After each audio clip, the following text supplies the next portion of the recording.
zingatia maneno ya bwana wakubwa yanayotoa nasaha kwetu sisi.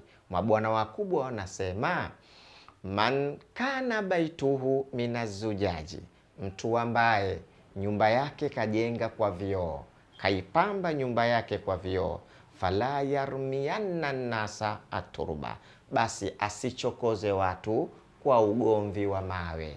Nyumba yako ikiwa ya kioo, achana na kuchokoza watu kwa ugomvi wa mawe. Kwa nini? Wakirudisha yale mawe, wewe ndiye utaharibikiwa. Idha aradta an tadhkura uyuba ghairika, unapotaka kutaja aibu za mwenzako, fadhkuru uyuba nafsika, kumbuka we hujakamilika, na wewe tazama aibu zako, kumbuka aibu zako. Watu watachukua mawe wakupopoe kwa zile aibu ulizokuwa nazo. Maneno haya yanatosha kutafakari kwamba kutaka kutaja aibu za mwenzako, kumbuka za kwako. Wassalamu alaikum warahmatullahi wabarakatuh.